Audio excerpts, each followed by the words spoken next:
नमस्कार दोस्तों, मैं मनोज कुमार आप सभी लोगों का ज्ञान गैलरी में स्वागत करता हूं। दोस्तों, आपने पिछले वीडियो में देखा था सेल के कुछ यूनिटों के बारे में, सब टॉपिकों के बारे में आपने देखा था। मैंने बताया था कि what is a cell, discovery of cell, cell theory, anatomy of human cells, differences between prokaryotic and eukaryotic cell. But दोस्तों, मैं आज जो बताने वाला हूं, आज डिस्कस करेंगे हम differences between plant and animal cell के बारे में। तो चलो दोस्तों, स्टार्ट करते हैं कि प्लांट और एनिमल सेल होता क्या है। फर्स्ट ऑफ ऑल, हम आप लोगों को प्लांट और एनिमल सेल के ऑर्गेनेल्स के बारे में परिचय करा दूं।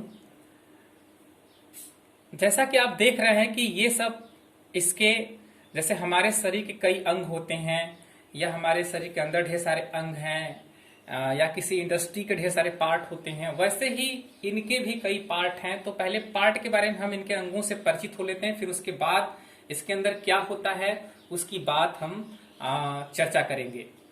अब ये इसका एक अंग है सेल वॉल, जो सेलुलोज का बना होता है, जिसकी खोज रॉबर्ट हुक ने 1665 ईस्वी में किया था। उसके अंदर एक दीवार होती है जिसको बोलते हैं, वॉल होती है जिसको बोलते हैं सेल मेम्ब्रेन, जो कि ये दोनों, चाहे वो प्लांट सेल हो चाहे वो एनिमल सेल हो, दोनों में पाया जाता है। ये फास्फोलिपिड एंड प्रोटीन्स की बनी होती है। इसकी भी खोज रॉबर्ट हुक ने 1665 ईस्वी में किया था।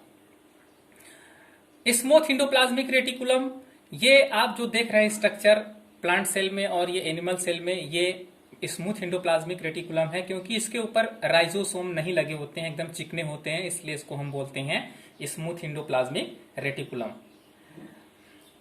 इसके बाद है न्यूक्लियस। सबसे केंद्रीय भाग में न्यूक्लियस होता है। इसका जो खोज था वो रॉबर्ट ब्राउन ने किया था 1833 ईस्वी में, 1833 में किया था रॉबर्ट ब्राउन ने। इस न्यूक्लियस के अंदर एक न्यूक्लियोलस होता है, जिसकी खोज फेलिक्स फोंटाना ने 1774 या 1774 में किया था। ये गोल स्ट्रक्चर है इसी के अंदर।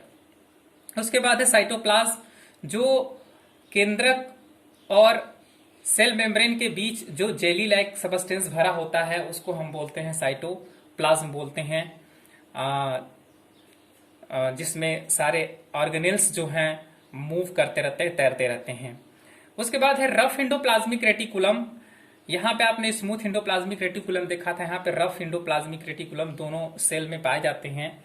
रफ एंडोप्लाज्मिक रेटिकुलम, इस पे रफ इसलिए कहते हैं क्योंकि इसके चारों ओर जो है राइबोसोम्स लगे होते हैं, इसलिए इसको रफ एंडोप्लाज्मिक रेटिकुलम कहते हैं। इसकी जो खोज थी वो अल्बर्ट क्लाउडी ने किया था 1945 में।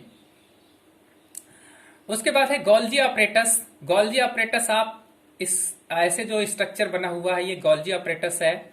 इसकी खोज कैमिलो गोल्जी ने 1897 में या 1897 में किया था।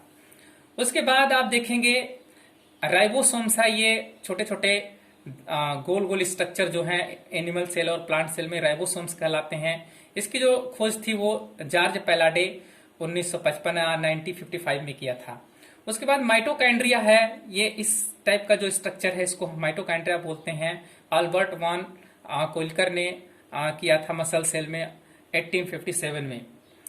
नाउ ये ट्यूब लाइक स्ट्रक्चर है जिसको माइक्रोट्यूब्यूल्स बोलते हैं, जो कि प्लांट सेल में तो नहीं पाया जाता लेकिन एनिमल सेल में पाया जाता है। उसके बाद सेंट्रियोल्स है, सेंट्रियोल भी प्लांट सेल में नहीं होता लेकिन एनिमल सेल में पाया जाता है। ये क्लोरोप्लास्ट है, जो कि एनिमल सेल में नहीं पाया जाता लेकिन प्लांट सेल में पाया जाता है। वोक्यूल्स है, जो प्लांट सेल में तो बहुत बड़ा होता है लेकिन एनिमल सेल में बहुत छोटा होता है। तो दोस्तों, ये सब क्या है? ये सब इनके ऑर्गेनेल्स हैं, आर्गन्स हैं। एक छोटी सी स्टोरी आपको बताता हूं। इन सारे आर्गन को समझने से पहले एक स्टोरी आप जैसे ही समझेंगे, पूरा का पूरा सिस्टम आपके सामने समझ में आ जाएगा। जैसे एक इंडस्ट्री होता है, उस इंडस्ट्री में एक गेट कीपर होता है, एक मालिक होता है, मैनेजर होता है, कुछ वर्कर्स होते हैं, कुछ ठेकेदार होते हैं, और कई यूनिट्स होते हैं, यूनिटों में अलग अलग काम होता है। कहीं पावर हाउस होता है जहां पे जनरेटर चला करके उस पूरे यूनिट को बिजली प्रोवाइड की जाती है। वैसे ही इस सेल के अंदर भी वैसा ही कुछ फंक्शन होता है दोस्तों। जैसे एक इंडस्ट्री के अंदर फंक्शन होता है, एक मैनेजर जो होता है वो निर्देशन का काम करता है, वैसे ही इसके अंदर और फैक्ट्री के अंदर, इंडस्ट्री के अंदर यदि प्लास्टिक इंडस्ट्री है तो प्लास्टिक का निर्माण होगा, बुक्स की इंडस्ट्री है तो बुक्स का उसमें प्रोडक्शन होगा। वैसे ही ये समझ लीजिए कि ये भी एक प्रकार की इंडस्ट्री है जिसके अंदर कुछ पदार्थों का निर्माण होता है। वो पदार्थ क्या है? जैसे प्रोटीन्स हैं, कार्बोहाइड्रेट्स हैं, लिपिड्स हैं, इन सब चीजों का, हार्मोन्स हैं, इनका इसी के अंदर निर्माण होता है। अब बात आती है कि इसमें निर्देशन का काम कौन करता है और गेट कीपर का काम कौन करता है। तो ये जो सेल वाल है, ये सेल वाल है जो सेलुलोज का बना होता है, ये गेट कीपर का काम करता है। ये प्लांट सेल में तो होता है लेकिन एनिमल सेल में नहीं होता। तो ये करता क्या है कि जो भी बाहर से आने वाले पदार्थ होते हैं उनको सभी को आने नहीं देता है, कुछ कुछ को आने देता है। ये सेमी परमिएबल होता है। ये कैसा होता है? Semi permeable. कुछ पदार्थों को इसके अंदर एंट्री देता है, बाकी सबको नहीं देता है। उसके बाद ये सेल मेम्ब्रेन है। सेल मेम्ब्रेन का क्या काम है? सेल मेम्ब्रेन क्या करता है? ये दोनों में पाया जाता है। ये एनिमल सेल में पाया जाता है और प्लांट सेल में पाया जाता है। तो ये क्या है? सेलेक्टिव परमिएबल होता है। ये फास्फोलिपिड और प्रोटीन का बना होता है। ये कुछ चुनिंदे चीजों को, कुछ चुनिंदे ऑर्गन्स को या मटेरियल्स को, ऑर्गेनिक मटेरियल्स को अंदर प्रवेश करने देता है। उसके बाद दोस्तों ये तो इनके गेट कीपर का काम हो गया कि ये कौन कौन जाएगा, कौन नहीं अंदर जाएगा। अब इसमें एक मुख्य चीज है माइटोकॉन्ड्रिया। अब एक इंडस्ट्री है तो इंडस्ट्री में क्या है? जनरेटर नहीं चलेगा, बिजली का प्रोडक्शन नहीं हो, एनर्जी नहीं आएगी, तो सारे के सारे यूनिट क्या रहेंगे? ठप रहेंगे, कोई यूनिट काम नहीं करेगा। तो इसमें जो माइटोकॉन्ड्रिया है ये एनर्जी प्रोडक्शन का काम करता है। इसमें एटीपी के रूप में ऊर्जा होती है। जब भी कभी ऊर्जा की जहां भी जरूरत होती है उस ऊर्जा का उपयोग सेल के ऑर्गेनेल्स काम ले करके उससे अपना काम करते हैं। ये दोनों सेल में पाए जाते हैं, चाहे वो प्लांट सेल हो चाहे एनिमल सेल हो। यहां पे एक देख रहे हैं क्लोरोप्लास्ट है। इसका मुख्य इंपॉर्टेंस काम है फोटोसिंथेसिस क्रिया के फलस्वरूप भोजन का निर्माण करना। फोटोसिंथेसिस क्रिया के फलस्वरूप सुगर्स का निर्माण करना, भोज्य पदार्थों का निर्माण करना। वही सुगर जो है इसी साइटोप्लाज्म में ब्रेक होता है और ब्रेक होकर पायरुविक एसिड में बदलता है और पायरुविक एसिड से फिर एनर्जी जो है माइटोकॉन्ड्रिया में एटीपी के रूप में संचित हो जाती है। तो दोस्तों ये तो थोड़ा सा जनरली बात रहा, लेकिन अब हम बात करेंगे कि चलिए चलते हैं, देखते हैं कि यदि इसके अंदर किसी चीज की, अब इसमें जो न्यूक्लियस है वो क्या है? न्यूक्लियस एक निर्देशन का काम करता है, क्योंकि न्यूक्लियस के अंदर क्या पाया जाता है? डीएनए और प्रोटीन्स ये सब पाए जाते हैं। तो डीएनए जो पाया जाता है, डीएनए एक निर्देश करता है, निर्देशन का काम करता है। जैसे फैक्ट्री में मैनेजर निर्देश करेगा, वैसे डीएनए निर्देशन का काम करता है। किसको निर्देश देगा?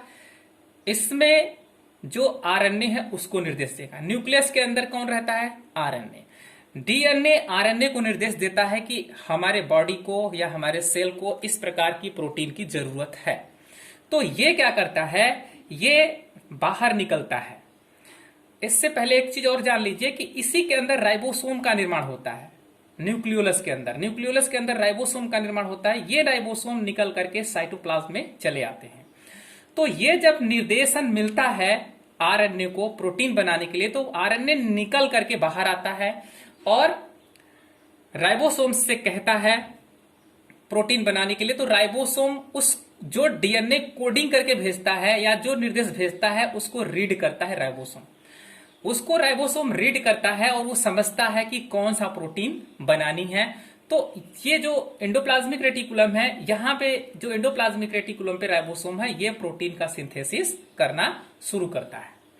तो जब ये प्रोटीन का सिंथेसिस कर लेता है तो उसको इसमें ट्यूबुल्स लाइक स्ट्रक्चर आप देख रहे हैं, ट्यूब लाइक स्ट्रक्चर है। तो इस ट्यूब लाइक स्ट्रक्चर का एक ही काम है कि इस ट्यूब लाइक स्ट्रक्चर से ये सेल के अंदर बहुत ज्यादा बिखरा होता है, ये कहीं भी किसी पदार्थ को भेज भी सकता है, ट्रांसपोर्ट कर सकता है, ट्रांसपोर्टेशन का काम करता है ये। तो ये क्या करता है, उस प्रोटीन्स को ट्रांसपोर्ट करके किसको भेज देता है, गोल्जी ऑपरेटस को। कंपनी में सामान बना, अब उसको पैकिंग के लिए भेजा जाएगा कि भाई इसको पैकिंग कीजिए, क्योंकि इसको बाहर भेजना है। तो गोल्जी ऑपरेटस क्या करता है, उस चीजों को सॉर्टिंग करता है और पैकिंग करता है उसका प्रोटीन का, और उसमें मिक्स करता है कार्बोहाइड्रेट। ये गोल्जी ऑपरेटस जब उसमें कार्बोहाइड्रेट का मिक्सअप करता है और मिक्स करके क्या करता है, कुछ कार्बोहाइड्रेट सहित जो प्रोटीन है, पैकिंग है, उसको सेल के जो बाहर भेजना है वो बाहर भेज देता है, और जो सेल के अंदर काम आने वाली चीज है, जो प्रोटीन, वो सेल के अंदर ही रहने देता है। तो सबसे बड़ा फंक्शन इसका यही होता है कि जो प्रोटीन बना है उसकी पैकिंग करना, और उसको जो बाहर भेजने वाला है कार्बोहाइड्रेट के साथ मिक्स करके उसको बाहर भेज दिया, और जो अंदर काम आने वाली है वो अंदर काम मिला है। अब बात आती है कि चलो ये प्रोटीन बना, अब इसमें एक चीज और है कि एंडोप्लाज्मिक रेटिकुलम, जो रफ एंडोप्लाज्मिक रेटिकुलम में प्रोटीन का निर्माण किया और कुछ चीजों का ट्रांसपोर्टेशन किया, लेकिन जो स्मूथ एंडोप्लाज्मिक रेटिकुलम है ये कार्बोहाइड्रेट्स, लिपिड्स, कुछ स्टेरॉइड्स, हार्मोन का ये निर्माण करते हैं, जिसकी जरूरत पड़ती है इसी सेल के अंदर। दूसरी बात आती है, अब राइबोसोम प्रोटीन का निर्माण कर दिए, फिर गोल्जी ऑपरेटस ने पैकिंग करके उसको बाहर भेज दिया। तो ये सारे के सारे जो फंक्शन है इसी के अंदर होते रहते हैं। तो इसके दौरान, इस काम के दौरान, अब कोई भी इंडस्ट्री है, काम चलेगा तो कुछ रॉ मटेरियल निकले, कुछ बेकार की चीजें निकलेगी। तो उस बेकार की चीजों को क्या होगा, जो लाइसोसोम है, उस बेकार की चीजों को लाइसोसोम क्या करता है, उसको इनगल्फ कर लेता है। और यदि बाहर से कोई वर्क करते समय कोई बैक्टीरिया, जीवाणु या वायरस यदि आ जाता है, उसको इनगल्फ कर लेगा। यदि कोई सेल ब्रेक कर गई है, कोई सेल खराब हो गया हो, या कोई प्रोटीन खराब हो गया, तो इन सबको इनगल्फ करने का काम, उसको समाप्त करने का काम लाइसोसोम का करता है। इसलिए इसको कहते हैं सुसाइड बैग्स। इसी को इसीलिए क्या कहा जाता है, सुसाइड बैग्स कहा जाता है। अब इसमें एक वैक्यूल्स है, इसका क्या रोल है, वैक्यूल्स के अंदर कुछ वाटर होता है, मिनरल्स होते हैं।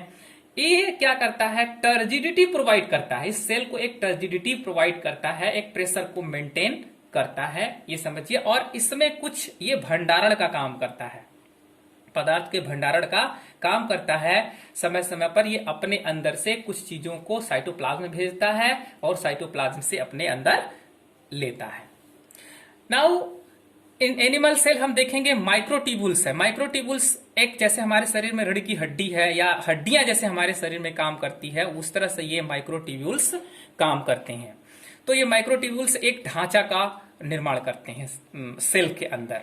सेंट्रियोल्स है, सेंट्रियोल्स ये सेल डिवीजन के समय स्पाइंडल फॉर्मेशन का काम करता है, जिससे इसी के मदद से जो क्रोमोसोम का डिवीजन होता है और एक पेरेंट सेल से डॉटर सेल का निर्माण होता है। इसमें आप देखेंगे कि एक पिनोसाइटोसिक वेसिकल्स है। इसके एनिमल सेल में इसको दो भागों में डिवाइड किया गया है, फैगोसाइटोसिस एंड पिनोसाइटोसिस। फैगोसाइटोसिस का मतलब ये होता है कि यदि कोई बाहर से मॉलिक्यूल्स यदि ठोस के रूप में इसके अंदर इंटर कर रहा है तो ये घटना कहलाती है फैगोसाइटोसिस, और यदि द्रव के रूप में इंटर कर रही है तो इसको क्या कहते हैं, पिनोसाइटोसिस। तो दोस्तों ये हमारा प्लांट सेल और एनिमल सेल है। जस्ट लाइक जैसे हमारे एक इंडस्ट्री में काम होता है, उसी प्रकार इन प्लांट और एनिमल सेल में भी जिन चीजों का निर्माण किया जाता है वो एक सिस्टमेटिक तरीके से होता है, जिसको आपने अभी देखा कि न्यूक्लियस का क्या काम है, न्यूक्लियोलस का काम क्या है, इनका क्या काम है, गोल्जी ऑपरेटस का क्या काम है, माइटोकॉन्ड्रिया का क्या काम है। इन सभी जो ऑर्गेनेल्स हैं वो एक काम करने के लिए, किसी एक काम करने के लिए एक दूसरे का साथ देते हैं। यदि माइटोकॉन्ड्रिया एनर्जी का प्रोडक्शन ना करे तो सारा काम ठप हो जाएगा, ये पैकेजिंग का काम ना करे तो भी सारा काम ठप हो जाएगा, ये प्रोटीन सिंथेसिस का काम ना करे तो भी काम रुक जाएगा। तो क्या देख रहे हैं दोस्तों कि किस ये सारे जो ऑर्गेनेल्स हैं, सारे जो सिस्टम के अंदर, इस प्लांट सेल और एनिमल सेल के अंदर जो सिस्टम है, सारे ऑर्गेनेल्स हैं, वो एक साथ मिल के काम कर रहे थे, जिसको बोलते हैं कोऑर्डिनेशन, समन्वय बोलते हैं। तो इस पूरे सिस्टम के अंदर सारे ऑर्गेनेल्स एक समन्वित रूप में, एक कोऑर्डिनेट्स, एक दूसरे का कोऑर्डिनेशन करके वर्क करते हैं किसी एक काम को संपन्न करने के लिए। थैंक यू गाइज, मुझे उम्मीद है कि ये वीडियो आपको जरूर समझ में आया होगा। Thank you. वीडियो अच्छा लगे तो आप इसे लाइक करें, सब्सक्राइब करें और शेयर करें ताकि दूसरे को भी इसका लाभ मिल सके। Thank you.